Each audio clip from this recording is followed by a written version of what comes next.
COVID-19 has changed everything for students. Tonight, we take a closer look at school schedules, safety, and how it's impacting families and teachers. The School Station presents Education in a Pandemic, only on Fox Carolina. Good evening, I'm Victoria Carmen. And I'm Cody Alcorn. Kids are back in school and we're still navigating through this pandemic. Tonight, a big change, though, announced in Greenville County. Some students who need in-person learning are going back to class 5 days a week. An unimaginable scenario for so many teachers this school year. We're talking hybrid classes and virtual learning from the teacher's perspective. Fox Carolina's education reporter Grace Runkle spoke to teachers about how they're adjusting to these changes. There aren't any students in the library at Wren High School. The whole point of the library is to share materials, and that's, a problem right now. Just librarian Tamara Cox. Unprecedented, unexampled, unheard of. Because students can't browse the shelves, she's delivering books by hand. It's like starting all over again. Everything is more. Everything is difficult. Everything is hard. And I say that not to be, a whiner, but it's the truth. Probably at least an hour a day that I'm trying to find a better way to do something. The good news is I'm successful a lot more than I'm not. We now return you to Education in a Pandemic, only on Fox Carolina, the school station. Welcome back. Many education leaders are encouraging more in-person learning.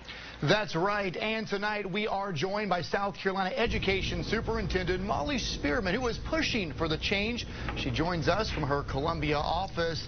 Thanks so much for being with us, Ms. Spearman. And we'll start off with you sent a letter to state superintendents and school board members last week urging them to consider returning to more traditional face-to-face instruction for students who are struggling with hybrid learning. So how can districts do this safely?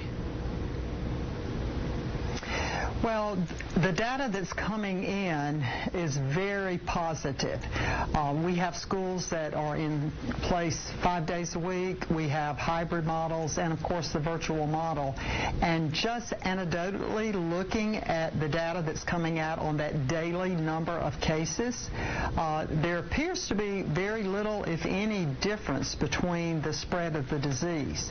So what that is telling us is that, yes, there are a few staff members and students who do get the virus, but generally it is not happening at school. It's coming from the outside. And as long as school districts and schools and their students and staff follow the protocols of those mitigations, what we call wearing face masks, social distancing, plexiglass, staying apart, contact tracing, it really is working well, and it can be done safely. So that's why I feel comfortable encouraging school districts to move forward as quickly as they can.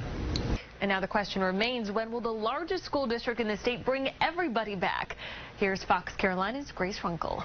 With your announcement this morning, moving toward that 4 days and 5 days of in-person learning, that's something that parents have been asking for a long time now. And this isn't for all students, but what changed that made you feel comfortable with moving forward at least a little bit? The success that we had with the one-day plan that will allow us to quickly transition to the 2-day plan, that really set the stage for us feeling comfortable to move forward with other groups.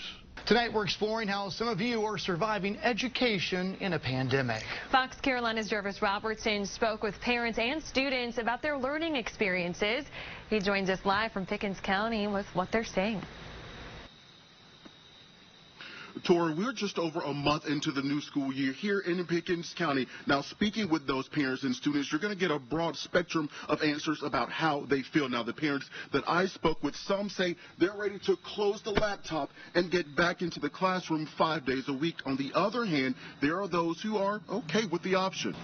Hey there, I'm Aaron Cheslak, coming to you live from Woodmont High School, where in just 2 days, this is going to be one of the many schools in the upstate that's set to host football games in a pandemic. You can see they are taking precautions. There are a lot of things to touch on when you talk about football this fall.